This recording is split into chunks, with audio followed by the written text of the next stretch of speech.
नमस्कार, मैं हूं संजय शर्मा। आप देख रहे हैं 4 PM न्यूज नेटवर्क। आखिर मोदी जी ने अपना जंबो मंत्रिमंडल बना लिया। इतना बड़ा मंत्रिमंडल, इतने सारे दल, किसी ने सोचा नहीं था कि मोदी जी अपने बुढ़ापे में इतनी कमजोर हालत में आ जाएंगे। जिन दलों के एक एक MP हैं वो भी मंत्रिमंडल में कैबिनेट मंत्री हैं, लेकिन कई नाम ऐसे हैं जो चौंका रहे हैं।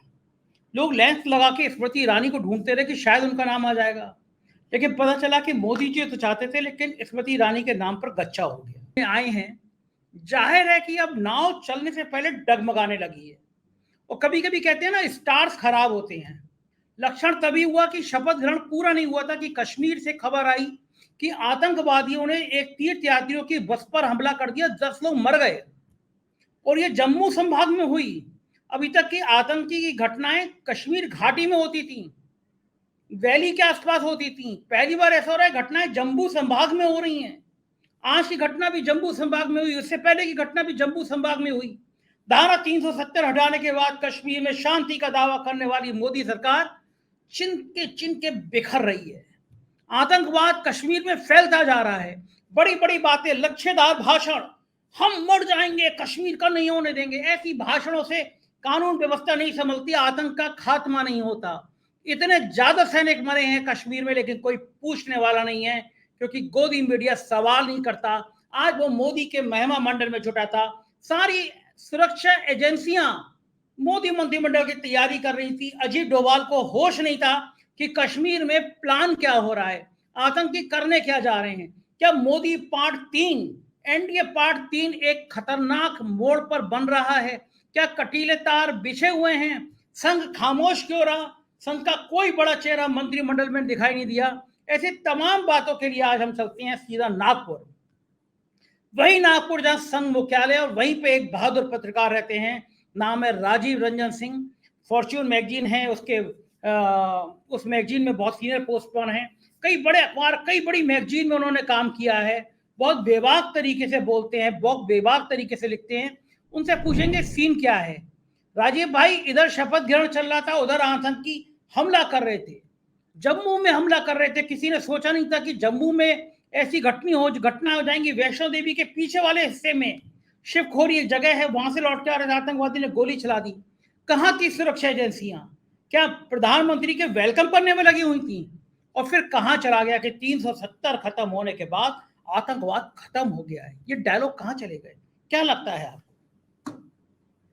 देखिए, बहुत ही शर्मनाक बात है और बहुत ही दुर्भाग्यपूर्ण बात है कि जो दर्शन करने के लिए लोग गए हैं, गर्मी के मौसम में यूजुअली वैष्णो देवी में लोग जाते हैं, मैं भी बहुत बार गया हूं, तो ये बहुत ही दुर्भाग्यपूर्ण बात है कि ऐसे समय में अटैक हो रहा है जिस दिन देश के अंदर में पूरी कैबिनेट जो है वो शपथ लेने वाली है। और आतंकवादियों को मालूम है कि ये इवेंट मैनेजमेंट में विश्वास रखने वाले लोग जो हैं, ये जरूर पूरे देश की जो संस्थाएं हैं उनको अपने सबसे बड़े इवेंट, जो 5 साल का सबसे बड़ा इवेंट है शपथ ग्रहण का, उसकी तरफ सारे एनर्जी को चैनलाइज कर देंगे। और देखिए, ऐसी जो है ध्यान हटा दुर्घटना घटी वाली स्थिति जो है वो हुई, 10 लोगों को अपनी जान गंवाना पड़ा। ये बहुत बड़ी बात है संजय जी, और ये सारे हिंदू श्रद्धालु हैं।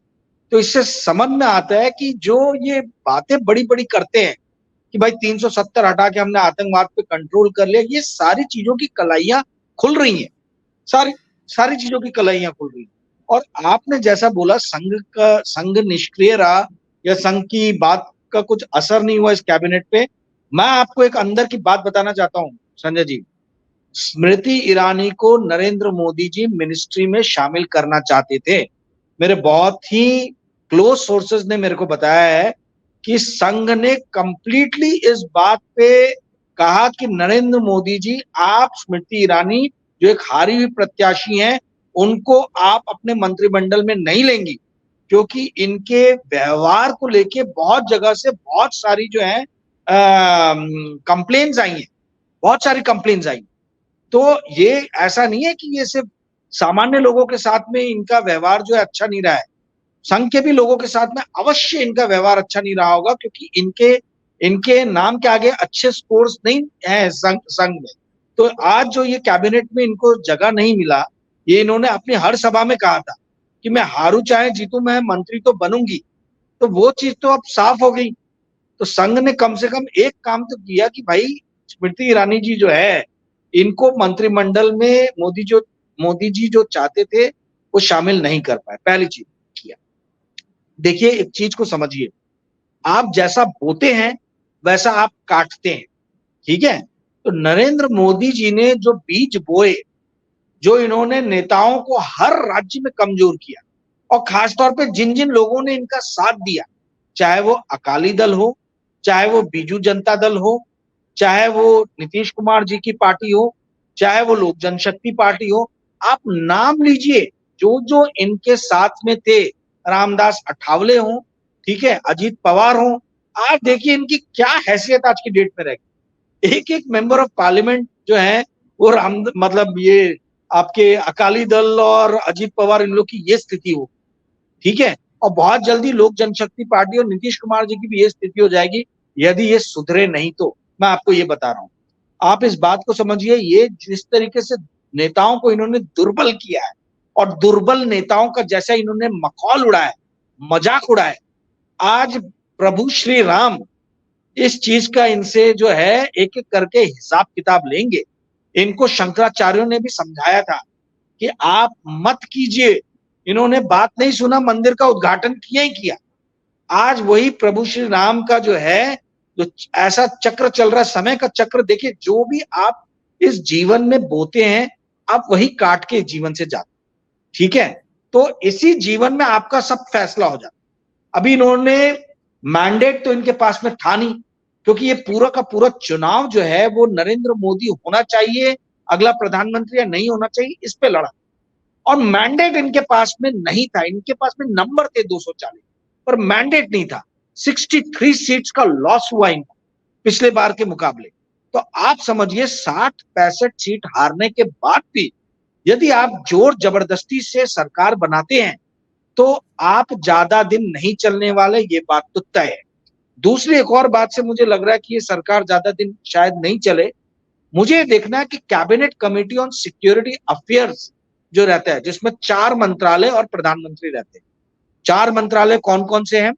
Foreign affairs ministry, defence ministry यानी रक्षा मंत्रालय, फॉरेन अफेयर्स यानी विदेश मंत्रालय, गृह मंत्रालय यानी होम मिनिस्ट्री, और फाइनेंस मिनिस्ट्री वित्त मंत्रालय। ये चारों मिनिस्टर और प्रधानमंत्री मिलकर cabinet committee on security affairs बना। अब यदि इन चारों मंत्रालय में आप एनडीए के किसी भी घटक दल को, बीजेपी के अलावा, यदि नहीं पाएंगे तो आप समझ लीजिएगा कि ये जो है ये ऐसी मतलब काम चलाओ टाइम पास सरकार। क्योंकि ये पुख्ता इंफॉर्मेशन है कि एनडीए यानी तेलुगु देशम ने इनसे वित्त मंत्रालय मांगा। अब देखने वाली बात यह है कि वित्त मंत्रालय मिलता है कि नहीं मिलता। यदि तो चंद्रबाबू नायडू और नीतीश कुमार जो हैं वो सीरियस है इस पार्टी को रन करने के लिए, नीतीश कुमार ने होम मिनिस्ट्री और रेलवे मिनिस्ट्री मांगी है, ठीक है। तो यदि ये अगर वाकई में सीरियस हैं तो ये सारे मंत्रालय जो मांगे गए हैं वो इनको मिलने चाहिए, ये देने चाहिए। पर यदि ये मंत्रालय भाजपा अपने पास रखती है और नहीं शेयर करती है तो इसका मतलब है कि ये सरकार ज्यादा दिन चलने वाली नहीं है, पहली चीज। क्योंकि सत्ता का पूरा सुख जो है वो भाजपा के ही लोग भोगेंगे। दूसरी चीज, जो मंत्रालय का जो कंपोजिशन, जो मंत्रिमंडल का जो कंपोजिशन मैंने देखा, जो नाम देखे, आप देखिए इसमें कितने नए चेहरों को मौका दिए, कितने नए चेहरे हैं। ना के बराबर आपको नए चेहरे दिखेंगे। शिवराज सिंह चौहान टाइप जो है, ऐसे 2-4-5 जो है आपको नए चेहरे दिख जाएंगे। बाकी वही सारे नाम, वही धर्मेंद्र प्रधान है, वही आपके वो है अजमेर से जो जीत के आए हैं, क्या नाम है अपना, यादव जी, भूपेंद्र यादव जी, वही राजनाथ सिंह जी, यानी वही नाम चल रहे। तो कंपोजिशन में कोई नया नाम आपको दिखा नहीं। हाँ, दिखा क्या है? स्मृति ईरानी जी मिनिस्ट्री में नहीं दिखी। तो ये कंपोजिशन हो गया, ये सत्ता का बंटवारा कैसे करते हैं वो हो गया। ये कई सारी चीजें जो हैं आने वाले दिनों में डिफाइन करेगी कि ये सरकार कितनी लंबी चलने वाली है। और तीसरी और आखिरी अहम चीज कि इन्होंने देखिए जयंत चौधरी जैसे भी लोगों को अकोमोडेट करने की कोशिश, तो इससे समझ जाइए कि कितना भय है अंदर कितना भय है कि ये सरकार गिर सकती है। ये एक बात समझिए संजय जी, जो लोग मनमोहन सिंह का मजाक उड़ाते थे और मनमोहन सिंह और नरेंद्र मोदी का कंपैरिजन करते थे, आज उन लोगों को बात समझ में आएगी कि मिली जुली सरकार चलाना कितना कठिन होता है। नरेंद्र मोदी को अब समझ में आएगा कि कितना कठिन होता है मिली जुली सरकार चलाना। वैसी सरकार चलाने के बाद भी मनमोहन सिंह ने अपने 10 साल के कार्यकाल में ज्यादा ग्रोथ दिया था, ज्यादा एम्प्लॉयमेंट दिया था परसेंटेज टर्म्स में बनस्पत नरेंद्र मोदी की। ठीक है, तो जब आपको क्लियर मैंडेट मिला तब आप मनमोहन सिंह की सरकार का आर्थिक मामलों में जो है आप उनके मुकाबले आ नहीं पाए। तो अब मिली जुली जब सरकार चलाओगे तब आपको आटे दाल का भाव पता चलेगा। ये जितने अंधभक्त जो है बात बात पे बोलते थे मोदी जी ने ये किया वो किया, अब आप लोग को आटे दाल का भाव समझ में आएगा जब आपको मिली जुली सरकार चलानी पड़ेगी। अभी तो एक तरफा आपने सरकार चलाई है। तो मनमोहन सिंह और नरेंद्र मोदी का एक्चुअल कंपैरिजन अभी होगा। आर्थिक मामलों में सिर्फ और सिर्फ एक ही चीज ये लोग बताते हैं कि stock market all time high, stock market all time high. अरे स्टॉक मार्केट कोई इकोनॉमी का इंडिकेटर थोड़ा है। जब पूरी दुनिया में कोरोना आया, जब पूरी दुनिया की इकोनॉमी पूरी खत्म हो गई, इंडिया की इकोनॉमी में पहली क्वार्टर में जो है अप्रैल से जून का जो था 2020 का 24% की गिरावट आई थी, पर स्टॉक मार्केट उस टाइम में 12% भागा था अप्रैल से जून के पीछे। ठीक है, 2020 और 2021 में जब इकोनॉमी पूरी डावाडोल थी और गंगा में लाशें तैर रही थी, उस टाइम में स्टॉक मार्केट जो है छप्पड़ फाड़ के ऊपर भागा 2021 में। तो स्टॉक मार्केट कोई इकोनॉमी का बैरोमीटर या इंडिकेटर थोड़ा ना रहता है। ये चुनाव जो है, जो मैंने पिछले भी एपिसोड में कहा था कि इनको चपेड़ पड़ी है, चपेड़ सारे रूरल एरिया में, क्योंकि रूरल एरियाज में मैसिव रूरल डिस्ट्रेस। इनको सिर्फ अर्बन एरिया ने, जिन लोगों के पेट भरे हैं और जो गोदी मीडिया देखते हैं और जिन्होंने अपने बच्चों को तो देश के बाहर निकाल दिया है और देश के अंदर में राम राज्य के नाम पे मोदी मोदी का मंत्र जपते हैं, सिर्फ उन्हीं एरिया में भाजपा को अच्छा ये मिला। आप देखिए 3 बड़े राज्य, Uttar Pradesh 80 seat, Maharashtra 48 seat, Bengal 42 seat, ये तीनों के तीनों राज्यों में एनडीए बहुत पीछे है। ठीक है, तो ये शो करता है कि इस देश का एक बड़ा जो तबका है 80 और 48 128 और उसके बाद में 42, यानी कितना हुआ 170 सीट, 170 सीट पे जो है वो मोदी सरकार बहुत पीछे है इंडिया अलायंस। तो ये शो करता है कि आने वाले दिनों में जनता जनार्दन इन लोग का किस तरीके से जो है स्वागत करेगी। जी संजय जी, ये बिल्कुल ठीक बात है, लेकिन एक बड़ा नाम ये है कि ये भी सूचना थी कि मोदी जी चाहते नहीं थे और चर्चा भी चल रही थी कि मोदी जी की इस बार मंत्रिमंडल में गडकरी नहीं होंगे। क्या संघ ने स्मृति ईरानी को बाहर करने को और गडकरी को इन करने का भी आदेश दिया? देखिए जब इनको क्लियर मैंडेट था तब तो गडकरी साहब को ये ठिकाने लगा नहीं पाए, तो अब तो हैसियत भी नहीं है। गडकरी साहब एक बहुत टॉल लीडर है महाराष्ट्र के। पूरे देश में जब कभी भी विकास की बात होती है नरेंद्र मोदी सरकार के बारे में, तो नरेंद्र मोदी जी गडकरी साहब के ही मंत्रालय दिखाते हैं। हमने इतने किलोमीटर लंबी रोड बनाई, हमने इतने हाईवे बनाए, हमने इतने टोल बूथ बनाए, इनका नवीनीकरण किया। गडकरी साहब के ही किए हुए पूरे काम को ये दिखा दिखा के जो है अपने मोदी सरकार के जो डेवलपमेंट है उसको ये शो करते हैं। और मुझे कोई आश्चर्य नहीं होगा यदि इस मंत्रिमंडल में गडकरी साहब को कोई बड़ा पोर्टफोलियो दे दिया। ठीक है, अभी तक जो मिनिस्ट्री ऑफ हाईवे रहा है ना, क्योंकि देखिए एक बात को आप समझिए, एक और मेरे पास में जानकारी है पर पता नहीं आप लोग कितना इस पे विश्वास करेंगे। देखिए मुझे कुछ लोगों ने बताया है और अच्छे सूत्रों ने बताया जो काफी सालों से मेरे टच में है कि नरेंद्र मोदी को संघ ने बता दिया है कि भैया आप 75 साल के अगले साल हो जाएंगे, आपके 75 साल छूते ही आपको स्टेप डाउन करना है। ठीक है, ये आप लोग मानोगे नहीं पर ये बात हुई है, जहां तक मेरे सूत्र मेरे को बता रहे हैं, मैं उन पर ट्रस्ट कर। तो ये 1.25 इनको मोदी जी को सिर्फ रिकॉर्ड बुक में अपना नाम जो है वो दर्ज कराना कि जवाहरलाल नेहरू की तरह जो है मैं भी 3 बार जो है वो प्रधानमंत्री बन गया। परंतु भाई साहब जब जवाहरलाल नेहरू 3 बार प्रधानमंत्री बने थे तो उन्होंने पूरा मैंडेट, पूर्ण बहुमत लिया था। और वो 16 साल में नेहरू जी ने क्या क्या काम किए थे। पूरे पब्लिक सेक्टर जो आज हम देखते हैं, जिसके डिविडेंड पे ये मोदी सरकार इतना वाहवाही लूटती है, ये पूरे पब्लिक सेक्टर की स्थापना तो उसी टाइम में हुई है। उस टाइम में देश तो भूखा नंगा कंगाल था, ठीक है, पहली चीज ये हुई। दूसरी बार इंदिरा गांधी को जब मैंडेट मिला था तो उन्होंने पाकिस्तान के 2 भाग कर दिए थे। आपने क्या किया? आपको 3 बार मैंडेट मिला तो आपने क्या ऐसा काम किया जो नेहरू जी और इंदिरा गांधी जी के समकक्ष लाके आपको खड़ा कर दिया जाए? राजीव गांधी के तो एक टेन्योर में ही सूचना क्रांति ला दी थी। राजीव गांधी और सैम पित्रोदा की जोड़ी जो है, उसको आज तक पत्रकार याद करते हैं कि इन्होंने इंडिया में इंफॉर्मेशन रेवोल्यूशन लेके आए, इंफॉर्मेशन क्रांति लेके आए। तो नरेंद्र मोदी जी ने वैसा क्या कर दिया? मनमोहन सिंह को सॉरी नरसिम्हा राव को एक टेन्योर मिला था 5 साल का, पूरा देश भिखारी हो गया, सोना अपना गिरवी रख रहे थे।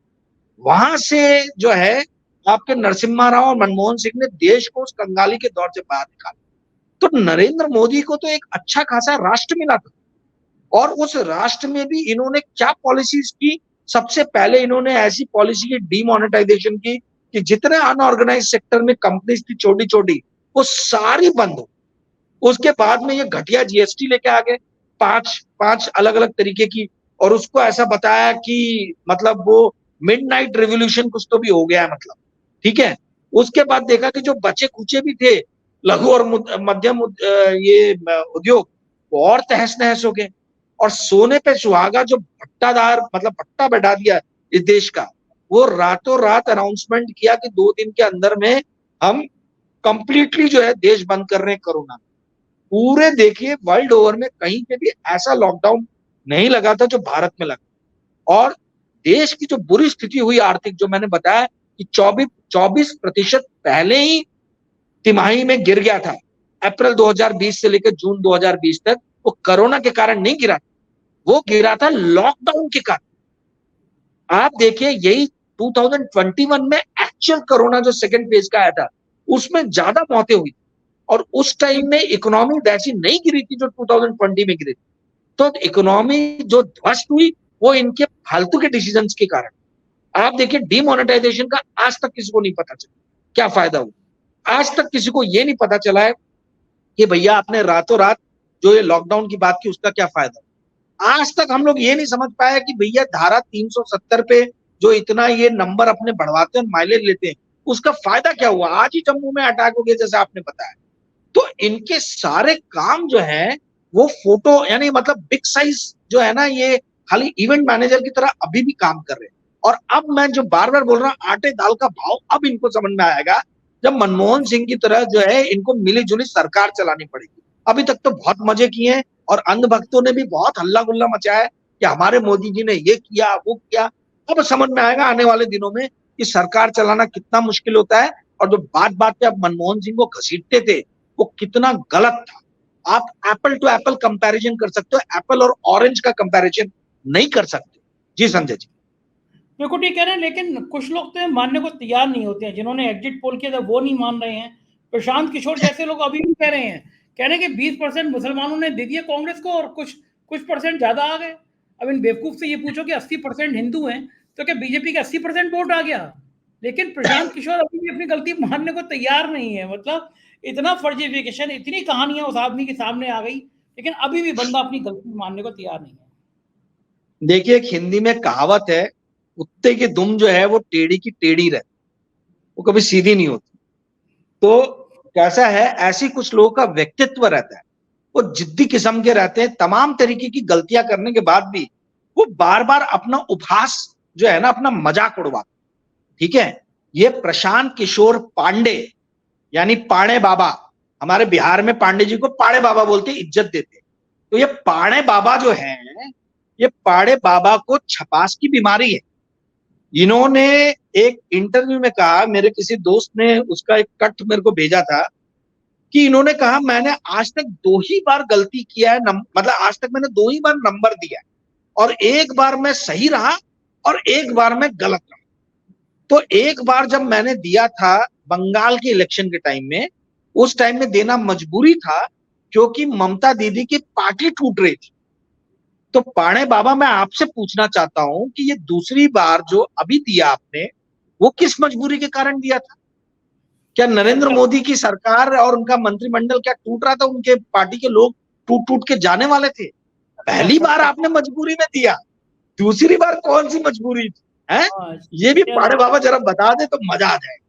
है पाणे बाबा जो है, देखिए इनका जो है एकमेव उद्देश्य था, इनको कांग्रेस जो है एक लो हैंगिंग फ्रूट नजर आ रहा था। पाणे बाबा को ये लग रहा था कि मैं कांग्रेस में जाके राहुल गांधी को बहुत हाईफाई इंटेलेक्चुअल अपना प्रोवेश शो करके और मैं कांग्रेस को अपनी मुट्ठी में ले लूंगा और उसके बाद में जो है मैं अपने मन से वो करूंगा। पाणे बाबा को ये समझ में नहीं आया कि राहुल गांधी जो है वो बहुत ही श्रूड पॉलिटिशियन है। मैं आपको बता रहा हूँ, ये जितना लोग जो है ना राहुल गांधी को कम करके आंकते हैं, वो आदमी बहुत ही मतलब क्या बोला जाए, जिद्दी आदमी। वो आदमी अपने थॉट से है, हटा नहीं हिला नहीं। उसको पप्पू पप्पू बोल के मतलब इतना उपहास उड़ाया गया, जनता को बाद में समझ में आया कि भाई पप्पू तो हम बन गए, पप्पू राहुल गांधी नहीं है, पप्पू जनता है। और ये जनता को नरेंद्र मोदी 10 साल से पप्पू बना रहे थे, ये अंधभक्त लोग जनता को 10 साल से पप्पू बना रहे थे, ये मोदी सरकार जनता को पप्पू बना रही थी। राहुल गांधी को पप्पू बोल रहे थे, पर ये पप्पू काट रहे थे आपको और मेरा। ठीक है, तो पाणे बाबा वही सोच के साथ में चले गए वहां पे। और जब इनको नहीं वो चीज हासिल हुई जो ये चाहते थे, तो देखिए उनके हर इंटरव्यू में जो सेंटर जो पीस रहता वो रहता कांग्रेस का, कांग्रेस को क्रेडिट को कैसे भी काटना। भाई 52 सीट से वो पार्टी 100 सीट पे आई, जब उसके पूरे अकाउंट फ्रीज हो गए। ये मजाक है क्या इलेक्शन ऐसे माहौल में लड़ना? आप तो कभी नहीं बताते कि ये सुयोग आंदोलन जो आप चला रहे हो, जन सुराज आंदोलन, इसके लिए मुद्रा कहां से आ रही है? और सबसे बड़ी बात और घातक बात संजय भैया, मैं आपका ध्यान दिलाना चाहता हूं, इन्होंने बोला कि मैं मेरे प्रोफेशनल आकलन में गलत हो गया, पर उसको कोई मोटिव देना जो है वो गलत है।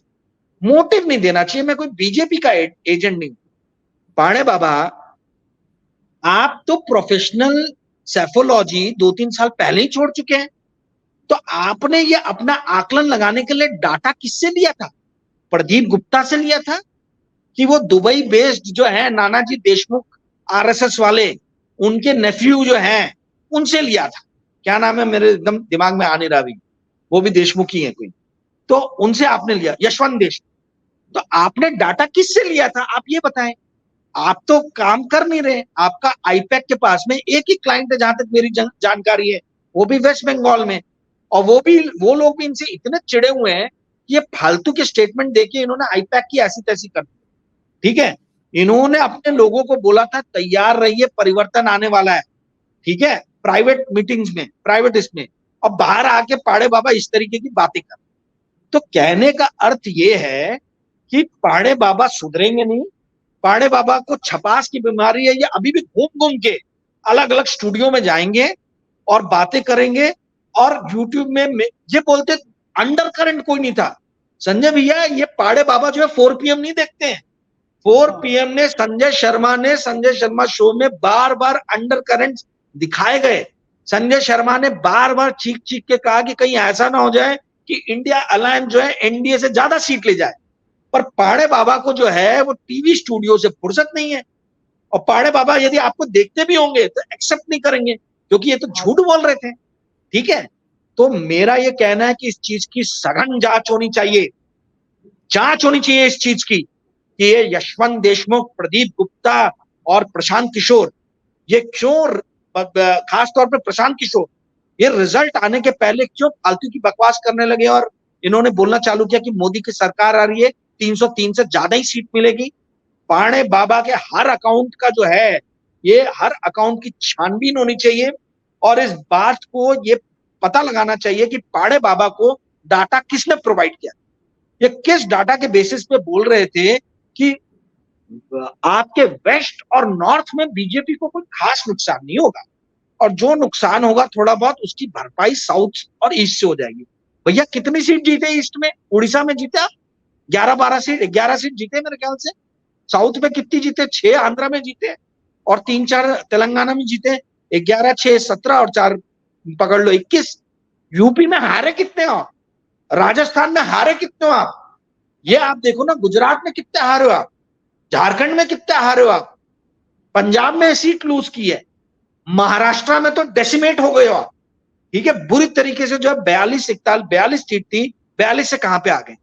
तो किस बेसिस पे पाड़े बाबा ने यह आकलन किया कि भैया वेस्ट और नॉर्थ में जो है सीट जो है इनकी कम नहीं होगी। अब बंगाल जहां आईपैक का जो ये है, वहां बोल रहे कि बीजेपी जो है वो तृणमूल से आगे निकल जाएगी। तो पाड़े बाबा का पूरा आकलन जो था वो पूरा वेस्ट ऑफ टाइम, गलत था। और मैंने जैसे पिछले एपिसोड में बताया कि गोदी मीडिया से इस देश को ज्यादा डर नहीं है, डर है ये घुइयां बदमाशों से, ये यशवंत देशमुख जो खुद जाके दुबई में बैठ गए हैं, ये पाड़े बाबा जो उटपटांग कुछ भी बातें करते हैं, सैफोलॉजी छोड़ चुके हैं और अभी सैफोलॉजी कभी भी करने बैठ जाते हैं। और ये रोने वाले गुप्ता जी, देश को इनसे सावधान रहने की जरूरत। जी संजय जी, बहुत बहुत शुक्रिया, आपने राजीव जी इतनी बढ़िया बात करी, इतनी बातचीत करी, बेहतर, बहुत बहुत शुक्रिया, आभार। ये थे राजीव रंजन जी और बता रहे थे कि देश की राजनीति आखिर है तो है क्या, मोदी सरकार, एनडीए सरकार किस रूप में सामने आएगी और क्या है प्रशांत किशोर का कच्चा चिट्ठा। मुझको यकीन है ये बातचीत आपको पसंद आई होगी, अपनी राय से अवगत कराइएगा, चैनल को ज्वाइन कीजिएगा, सब्सक्राइब करिएगा। शुक्रिया, थैंक यू।